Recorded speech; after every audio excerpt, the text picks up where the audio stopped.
लंबे समय तक विदेशी गुलामी के बाद यानी स्वतंत्रता के बाद 15 अगस्त 1947 को भारत आज़ाद हो गया था। लेकिन जो भारत आज़ाद हुआ था वो संपूर्ण रूप से नहीं था। यानी भारत का क्या कर दिया गया था, विभाजन कर दिया गया था। दो डोमिनियन बनाए गए थे, एक भारत और एक पाकिस्तान। भारत का दोनों हिस्सों में यानी पश्चिमी और पूर्वी दोनों हिस्सों के अंदर भारत का बंटवारा धर्म के आधार पर कर दिया गया था।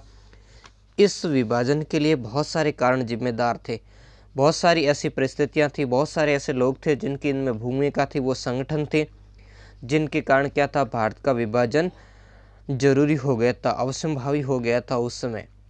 और वो कौन से व्यक्ति थे, कौन सी घटनाएं थी, कौन से संगठन थे जिनके कारण भारत का विभाजन हो गया, उन सभी घटनाओं का हम विवेचन इस चैप्टर के अंदर करेंगे। तो नमस्कार, मैं हूं अशोक कुमार और आपका मेरे चैनल स्टडी 58 में स्वागत है। मेरे चैनल को सब्सक्राइब करें और सब्सक्राइब करने के साथ वीडियो को लाइक, कमेंट, शेयर जरूर करें। अब हम करते हैं प्रारंभ। भारत के विभाजन के कारणों की तरफ दृष्टि डालेंगे। तो देखो, भारतीयों के वर्षों के संघर्ष के परिणाम स्वरूप भारत को क्या हुई थी, स्वतंत्रता प्राप्त हुई थी। बहुत लंबे समय तक भारतीयों ने क्या किया था, इसके लिए संघर्ष किया था। हम देखते हैं कि भारत के अंदर जो औपनिवेशिक शासन की शुरुआत कब होती है, 1757 के अंदर होती है। वहाँ से लगाकर भारत को जो आज़ादी प्राप्त हुई है 15 अगस्त 1947 तक, यानी लगभग 200 वर्षों का ये संघर्ष है। इस समय तक भारतीय लोगों ने क्या किया था, औपनिवेशिक शासन से क्या किया था, संघर्ष किया था। और इस संघर्ष के बाद भारत को आज़ादी जरूर प्राप्त हुई थी, लेकिन वो भी टूटी फूटी कह सकते हैं, यानी पूर्ण रूप से नहीं। किंतु भारत की स्वतंत्रता के समय भारत का क्या कर दिया गया, बंटवारा कर दिया। भारत का विभाजन भारत के इतिहास की एक बड़ी दुखद घटना है, जिसका दंश आज भी हम झेल रहे हैं। बड़ी दुखद घटना थी। भारत की जनता की इच्छा के विरुद्ध क्या हुआ था, भारत का विभाजन हुआ था। भारत की जनता की इच्छा नहीं थी भारत का बंटवारा, भारत की जनता एक चाहती थी, लेकिन विभिन्न जो राजनीतिक संगठन थे जिनके स्वार्थी प्रवृत्तियों के कारण उन्होंने अपने फायदे के, अपने राजनीतिक उद्देश्य से और अपने शासन सत्ता हाथ में रख ली, यानी मलाई खानी थी उनको। इसके लिए उन्होंने क्या किया, जनता के अंदर विभाजन करवाया। और जनता के अंदर विभाजन के साथ साथ उन्होंने देश का भी विभाजन यानी बंटवारा करवा दिया था। तो उन लोग कौन थे, क्या थे, कौन से संगठन थे, उन सब के बारे में हम जानेंगे। तो भारत के जो विभाजन के लिए उत्तरदायी कारण कौन से थे, उनके बारे में हम देखेंगे। तो ये निम्न कारण थे। इसमें सबसे पहला और सर्वप्रमुख यही कारण था, सबसे ज़्यादा जिम्मेदार अगर इस कारणों के अंदर देखें तो वो थी मुस्लिम लीग और जिन्ना। इस जिन्ना का ये जो जिन था, इसी के जिन के साये के अंदर भारत को नज़र लग गई थी और इसी के कारण भारत का क्या हो गया, आखिर बंटवारा हो गया था। अब देखो होता क्या, भारत के विभाजन में मुस्लिम लीग और उसके नेता मोहम्मद अली जिन्ना की प्रमुख भूमिका थी, यानी वही विभाजन के लिए क्या थे, जिम्मेदार थे।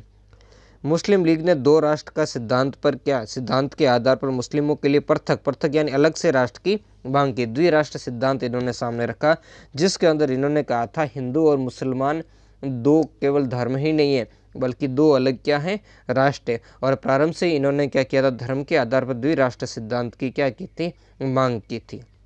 अब देखो, द्विराष्ट्र सिद्धांत ये आया कहाँ से, इसके बारे में हम देखेंगे। तो सबसे पहले एक व्यक्ति था मोहम्मद इकबाल। इसने 1930 में मुस्लिम लीग के अपने अध्यक्षीय भाषण में मुस्लिमों के लिए पृथक यानी अलग से एक राज्य की स्थापना की बात की थी। इन्होंने पृथक कही थी, यानी अलग से एक राज्य की स्थापना की बात जरूर कही थी, लेकिन ये राज्य क्या था, ये राज्य कोई अलग बनकर होने वाला नहीं था। ये उस समय के लिए जो भारत होता था उसी के अंदर मुसलमानों के लिए एक अलग से राज्य की मांग थी। प्रारंभ के अंदर इसलिए वो क्या करते थे, अधिक से अधिक वो प्रांतों को अधिकार देने की बात कह रहे थे। और इसमें जो सांप्रदायिक आधार पर जो प्रांत है, उन प्रांतों के गठन की बात थी। इसमें उन्होंने क्या किया, उस समय के पश्चिमी भारत के मुस्लिम बहुमत वाले प्रांतों को क्या किया, मुस्लिम बहु वाले प्रांतों को एक राज्य के रूप में, कैसे राज्य के, एक राज्य बना दिए जाने की क्या की बात की। यानी पश्चिम के अंदर, पूर्वी की बात नहीं थी, जो पश्चिमी जो भारत है, जो वर्तमान में जो पाकिस्तान बना हुआ है, इस क्षेत्र के अंदर जो मुस्लिम बहुसंख्य राज्य है, उनको अलग से क्या, उन प्रांतों का क्या बनाया जाए, एक अलग से राज्य की गठन की बात इन्होंने रखी थी। किन्होंने, मोहम्मद इकबाल ने रखी थी। अब दूसरी तरफ हम बात करेंगे कि आखिर इस क्षेत्र के अंदर इस शब्द को किसने स्पष्ट किया। पाकिस्तान जो देश बना, इस पाकिस्तान देश का गठन किसने किया था। क्या पाकिस्तान नामक जो देश है, उस देश का पहले कहीं अस्तित्व था, यह उसकी भूमिका कहाँ से हुई, उसकी विचारधारा को किसने बढ़ावा दिया।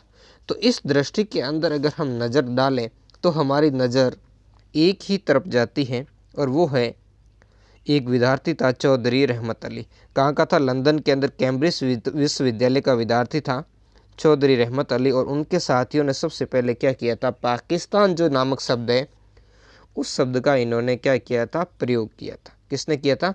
चौधरी रहमत अली और उनके साथियों ने। उन्होंने ही पाकिस्तान नामक एक जो शब्द है उसका गठन किया था।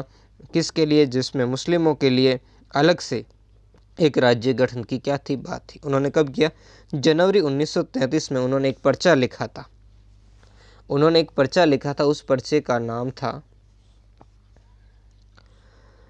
अब या तो कभी नहीं, है नाउ या नेवर, अब नहीं तो कभी नहीं थी। इस नाम का नाउ या नेवर नामक पत्र में पाकिस्तान शब्द का इन्होंने क्या किया था, इन्होंने प्रयोग किया था। बहुत ही महत्वपूर्ण तरीके से ये बात थी। इस चैप्टर के अंदर उन्होंने क्या किया था, पाकिस्तान शब्द का प्रयोग किया था, जिसमें भारत में 3 मुस्लिम राज्यों की स्थापना की बात कही गई थी। वो 3 राज्य कौन से थे?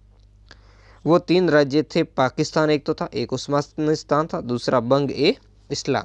तो इस तरीके से उन्होंने भारत के अंदर 3 राज्य बनाने की बात कही थी।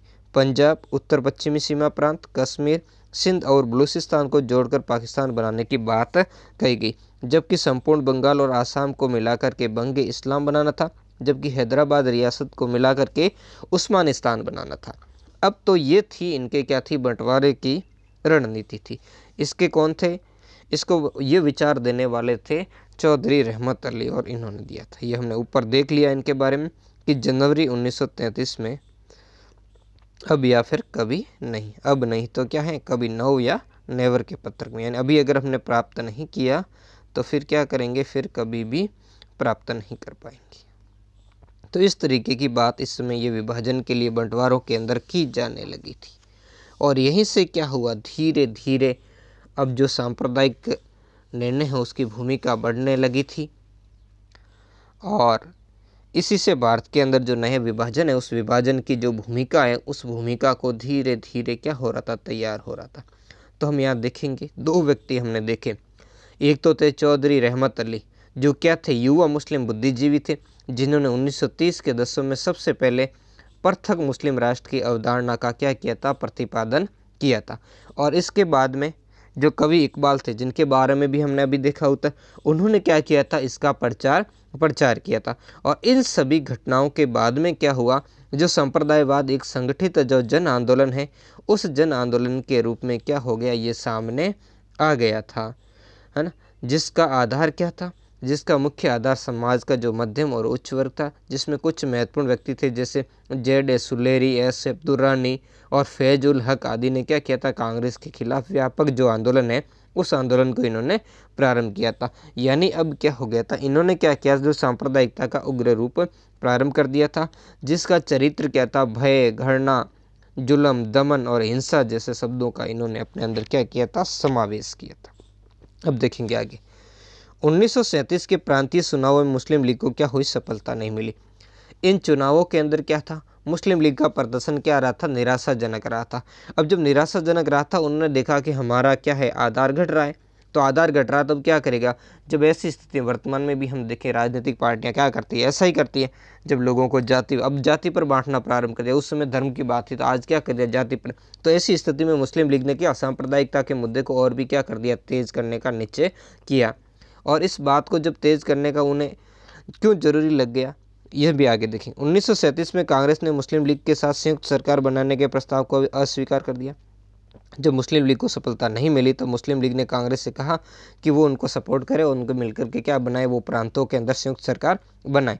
लेकिन कांग्रेस को उस समय अच्छी स्थिति में थी, अच्छा बहुमत प्राप्त हुआ था। इसी कारण कांग्रेस ने क्या कर दिया था, उस समय मना कर दिया कि हम कोई संयुक्त सरकार नहीं बनाएंगे। 1937 के चुनाव की सफलता के बाद जवाहरलाल नेहरू ने मुस्लिमों को कांग्रेस की ओर आकर्षित करने के लिए मुस्लिम जनसंपर्क अभियान प्रारंभ किया, जिसका क्या किया था, मुस्लिम लीग ने विरोध किया था। अब ये ऐसा क्यों, क्योंकि अब ऐसा करने से मुस्लिम लीग को लगा कि उसका पूरा जनाधार है वो क्या हो गया, खिसक जाएगा और वो क्या हो जाएगी, हाशिए पर चली जाएगी। यानी उसका कोई प्रभाव ही नहीं रहेगा। तब ऐसी स्थिति के अंदर वो मुसलमानों को अपने साथ जोड़े तो कैसे जोड़े? उसके पास कोई कार्यक्रम नहीं थे, कोई योजना नहीं थी जिससे वो मुसलमानों को क्या कर सके, प्रभावित कर सके। तब उसने क्या था, एक ही मुद्दा था सांप्रदायिकता, धर्म का। तो धर्म के आधार पर ही उसने मुसलमानों को क्या कर लिया, बरगलाना प्रारंभ कर दिया। मुस्लिम लीग क्या करती थी, मुस्लिम लीग खुद को ही, है ना, यानी जो मुस्लिम लीग है वो संघ को क्या करती थी, मुसलमानों का एकमात्र प्रतिनिधि मानती थी। इसी कारण मुस्लिम लीग और जिन्ना ने क्या की, पृथकतावाद की नीति यानी अलग तरीके की नीति यानी सांप्रदायिकता की भावनाएं, उस भावना को बढ़ावा दिया और इसके माध्यम से क्या की, घृणा की राजनीति थी, जो भय, घृणा, जुल्म, दमन, हिंसा की जो राजनीति थी, उस राजनीति को इन्होंने क्या किया था, प्रारंभ किया था। मुस्लिम लीग ने अब क्या था, 1937 के अंदर जो कांग्रेस मंत्रिमंडल थे उन पर अपनी तरफ से क्या थी, मनगढ़ंत आरोप लगाए, है ना। तो मुस्लिम लीग ने क्या किया, कांग्रेस मंत्रिमंडलों द्वारा मुस्लिम लीग पर अत्याचार करने के मनगढ़ंत आरोप लगा करके क्या किया था, सांप्रदायिकता की भावनाओं को बढ़ावा दिया था। जिसके अंदर उसने क्या किया था, कुछ लेटर लिखे थे, पीरपुर, मीरपुर ऐसे रिपोर्ट करके कुछ पत्र उसने प्रकाशित किए थे, जिसमें लगाए गए आरोप बिल्कुल ही खोखले थे, जिसका कोई आधार ही नहीं था, झूठे, अपने मनगढ़ंत। इन्होंने अपने मन के हिसाब से लोगों को, केवल मुस्लिमों को भ्रमित करने के लिए ही इन्होंने क्या किए थे, इस तरीके के यहाँ आरोप कांग्रेस के ऊपर क्या किए थे, लगाए थे। अब इसी दरमियान क्या होती है, घटना हो जाती है। अब जब क्या होता है, 1939 के अंदर दूसरा विश्व युद्ध क्या हो जाता है, प्रारंभ हो जाता है। तो जब दूसरा विश्व युद्ध प्रारंभ हो जाता है और इस समय क्या करती है, ब्रिटिश सरकार भारतीयों से पूछे बिना, यानी प्रांतीय सरकारों से पूछे बिना ही भारत को दूसरे विश्व युद्ध में क्या करती है, शामिल घोषित कर देती है। और इसके विरोध में ही कांग्रेस मंत्रिमंडल क्या दे देते हैं, त्याग पत्र देते हैं। जब कांग्रेस मंत्रिमंडल त्याग पत्र देते हैं तो इसको मुस्लिम लीग इसका बड़ा फ़ायदा उठाती है और मुस्लिम लीग इसे क्या करती है, 22 दिसंबर 1939 को इसे मुक्ति दिवस के रूप में मनाती है। यानी जो पहले हमने इसमें देखा कि मुस्लिम लीग ने क्या किया था, यहाँ पर जो कांग्रेस, जहाँ कांग्रेस का शासन था जिन प्रांतों के अंदर, वह मुस्लिमों पर अत्याचार के मनगढ़ंत रिपोर्ट जो आरोप लगाए थे, इसके लिए विभिन्न पैम्पलेट वगैरह पत्रिकाएं बांटी थी। और जब इन्होंने क्या कर दिया, कांग्रेस मंत्रिमंडल ने 22 दिसंबर 1939 को क्या कर दिया, इस्तीफा दे दिया, तो इसका मुस्लिम लीग ने बड़ा फायदा और मुक्ति दिवस के रूप में बना करके जो सांप्रदायिकता की भावना को और भी क्या किया था, इसने पुष्ट करने का इधर प्रयास किया था। अब कुछ घटनाएं और होती है, जैसे 23 मार्च 1940 को मुस्लिम लीग का क्या हुआ था, लाहौर अधिवेशन हुआ था।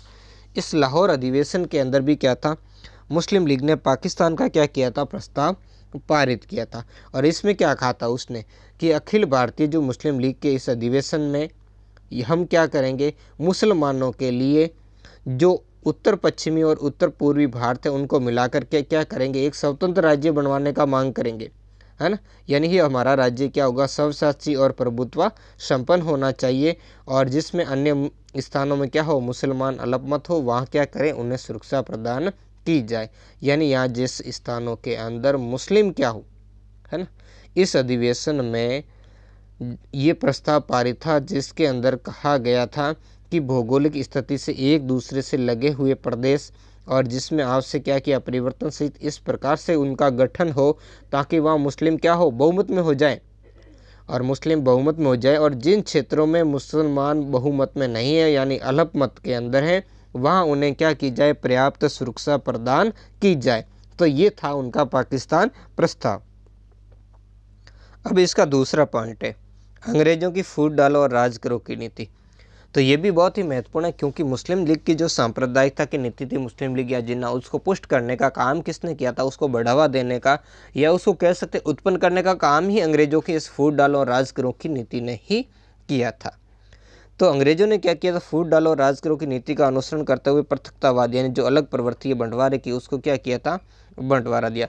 और ब्रिटिश सरकार ने अन्य संप्रदायों की उपेक्षा की, उनकी तरफ कोई ध्यान नहीं दिया, उनकी अवहेलना करके सिर्फ और सिर्फ उसने किसका पक्ष लिया था, मुसलमानों का पक्ष लिया। ऐसा क्यों किया, क्योंकि प्रारंभ में क्या था, ब्रिटिश सरकार ने मुसलमानों को संकालु दृष्टि से देखा था। और जो 1857 की जो विद्रोह हुआ था, उस विद्रोह के अंदर भी क्या था, मुख्य रूप से भूमिका मुसलमानों की थी। और इधर जो वहाबी आंदोलन चला था और वहाबी आंदोलन के कारण भी सरकार क्या हुई थी, मुसलमानों के प्रति शंका की दृष्टि और भी उसकी बढ़ गई थी। तो इसी कारण अंग्रेजों ने मुसलमानों के प्रति भेदभाव और दमन की नीति अपना रही थी। लेकिन अब फिर क्या हुआ, अब धीरे धीरे फिर उसके विचार क्या होने लगे, 1870 के बाद बदलने लगे, क्योंकि 1870 के बाद क्या हुआ था, भारतीय जो राष्ट्रवाद है वो उभरने लगा था और नवशिक्षित जो मध्यम वर्ग है उसकी राजनीतिक प्रतिक्रियाओं और सिद्धांतों से परिचित होने के कारण अंग्रेजों ने देखा कि अब क्या किया जाए, इनको कैसे आपस में लड़ाया जाए, क्योंकि उन्होंने देखा 1857 की क्रांति के अंदर हमें इतना सामना क्यों करना पड़ा संकट का, क्योंकि इसमें हम मुसलमानों और हिंदुओं को एक दूसरे के विरुद्ध क्या कर पाए, लड़ा नहीं पाए, हमें यहाँ खड़ा नहीं कर पाए। हालांकि सिखों को तो उन्होंने कर दिया जिसका उन्होंने लाभ मिला, तो उन्होंने कहा सिख तो कम संख्या के अंदर, जबकि अधिकतर क्या मुसलमानों को क्या किया, भड़काया जाए। तो इसके लिए बाद में उन्होंने अपनी जो क्या है नीति है उनको क्या कर दिया, बदल दिया, यानी जो मुसलमानों का जो दमन करने की उनकी नीति थी उसको छोड़ दिया इन्होंने और उसमें चेतना का प्रचार किया, उन्हें आरक्षण और समर्थन देकर के उन्हें क्या किया, उभारने का इन्होंने प्रयास किया था, ताकि वो क्या कर सके, मुसलमानों को राष्ट्रवादी ताकतों के विरुद्ध खड़ा कर सके, उनके खिलाफ क्या कर सके, उनका प्रयोग कर सके। ठीक है, इस दृष्टि से उन्होंने क्या किया, 1909 के मार्लियामेंटो अधिनियम के द्वारा सांप्रदायिक आधार पर निर्वाचन प्रणाली को अपनाया गया था, है ना।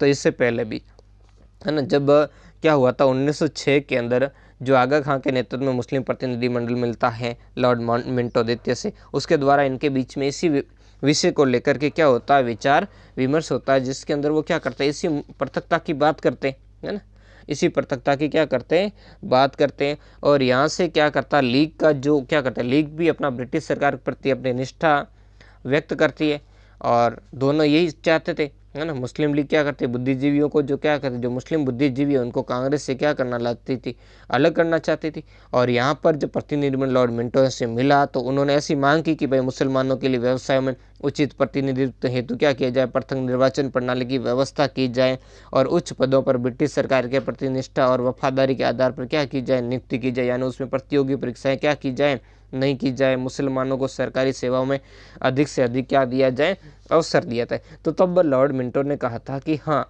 आपकी मांगे बहुत अच्छी है, उसने बहुत ही कहा था आपकी मांगे उचित है और उन पर कहा था हम आपकी मांगों पर सहानुभूतिपूर्ण क्या करेंगे, विचार करेंगे, है ना। तो इस तरीके से उन्होंने क्या किया, सांप्रदायिकता को यहाँ बढ़ावा दिया था। इसी बढ़ावे की उन्होंने पुष्टि की थी 1909 के मार्लियामेंटो, क्योंकि वो मिंटो वायसराय वही था और मार्ले और मिंटो दोनों ने मिलकर के क्या बनाया था, इसका निर्माण किया था इस अधिनियम का। तो इसके अनुसार मुस्लिमों को पृथक प्रतिनिधित्व एवं विधानसभाओं में विधान जो मंडल है उनमें उनकी जनसंख्या के अनुपात से भी क्या दिया गया, अधिक प्रतिनिधित्व दिया था, क्योंकि यहाँ जनसंख्या के अंदर कौन थे, हिंदू ज़्यादा थे और मुस्लिम उतने नहीं, मुस्लिमों के अलावा और भी बहुत अल्पसंख्यक थे, लेकिन उनकी भी क्या की, अवहेलना। ये अवहेलना किस लिए की, सिर्फ और सिर्फ सांप्रदायिकता की भावना को बढ़ावा देने के लिए, ताकि मुस्लिमों को यानी मुस्लिम लीग को कांग्रेस के विरुद्ध क्या किया जा सके, खड़ा किया जा सके। अंग्रेजों ने मुस्लिम सांप्रदायिकता का उपयोग कर भारत के राष्ट्रीय आंदोलन के विरुद्ध क्या किया था, एक हथियार के रूप में इसका किया था, ताकि भारतीय जो राष्ट्रीय आंदोलन है उसको क्या किया जा सके, कमज़ोर किया जा सके। इसीलिए क्या किया था, जो कांग्रेस के विरुद्ध इसको क्या किया था, खड़ा करने का प्रयास मुस्लिम लीग ने किया था और इसमें काफ़ी क्या हुए थे, संभव हुए थे, है ना। उन्हें डराया भी गया, धमकाया भी गया, है ना। कहा गया कि अगर ब्रिटिश शासन कमज़ोर होगा या समाप्त होगा तो उस स्थिति में हिंदुओं का क्या हो जाएगा, मुसलमानों के ऊपर दबदबा हो जाएगा, जबकि ऐसा कुछ नहीं था। वर्तमान के अंदर हम देखते हैं हमारे देश भारत के अंदर क्या है, उल्टा पाकिस्तान के अंदर जो मुसलमानों को अधिकार प्राप्त नहीं है उससे ज़्यादा अधिकार भारत के अंदर जो मुसलमानों को क्या है, प्राप्त है। अब देखो 1945 ईस्वी में वेवल की कार्यकारिणी परिषद ने प्रस्ताव 5 सदस्यों के नाम मुस्लिम लीग और कांग्रेस को देने को कहा, जबकि कांग्रेस मुस्लिम लीग की तुलना में अधिक लोगों का प्रतिनिधित्व करती थी और कांग्रेस धर्मनिरपेक्ष पार्टी थी, उसमें हर संप्रदाय, मुसलमानों का भी उसमें प्रतिनिधित्व था और भी संप्रदाय को प्रतिनिधित्व, जबकि मुस्लिम लीग केवल मुस्लिमों को, और वो मुस्लिमों के भी एक बहुत ही सूक्ष्म भाग के जो पृथकतावादी ऐसे जो लोग थे, स्वार्थी लोग थे, उन्हीं का नेतृत्व करती थी। लेकिन फिर भी क्या किया, जिन्ना ने क्या किया, इस सांप्रदायिकता की खाड़ी को बढ़ावा देने के लिए क्या किया, मुस्लिम लीग को कांग्रेस के समकक्ष खड़ा कर दिया, यानी दोनों से ही 5 सदस्य देने को कहा। इस प्रकार दोनों को बराबरी का दर्जा देकर मुस्लिम लीग को क्या दिया, इस वेवल ने बढ़ावा दिया। अब भारत का विभाजन का टर्निंग पॉइंट ये वेवल जिम्मेदार है इसके लिए। जिन्ना ने समस्त मुस्लिम सदस्यों के नाम मुस्लिम लीग द्वारा दिए जाने की मांग की, क्योंकि इसने कांग्रेस ने यहाँ से अपनी तरफ से एक मुस्लिम सदस्य का नाम देने की बात की थी, जो मौलाना अब्दुल कलाम आज़ाद थे, जो इस सम्मेलन के अंदर कांग्रेस की तरफ से लीड भी, नेतृत्व भी कर रहे थे, उनको कहा। तब उसने क्या कहा, मुस्लिम के नहीं, मुसलमानों के सारे प्रतिनिधि वही नियुक्त करेंगे। तो शिमला सम्मेलन में जिन्ना को एक प्रकार से लॉर्ड वेवल की तरफ से वीटो का अधिकार दे दिया गया था। यानी मुस्लिम लीग ने जब स्वीकार नहीं किया तो लॉर्ड वेवल ने क्या किया था, शिमला सम्मेलन को अस्वीकृत, यानी वेवल ने शिमला सम्मेलन के निर्णय को मुस्लिम लीग द्वारा अस्वीकृत किए जाने पर शिमला सम्मेलन को समाप्त घोषित कर दिया। और इसी से क्या हो गया, जिन्नों को बीटा, जिन्नों का पावर बढ़ता गया। जिन्नों को अब लगने लग गया था कि उसके बिना अब कुछ भी नहीं हो सकता, उसके बिना पत्ता भी नहीं हिल सकता, और ब्रिटिश सरकार पूरी उसके साथ है। तो यहाँ से उसने क्या था, सांप्रदायिकता को और भी क्या बढ़ावा दिया था।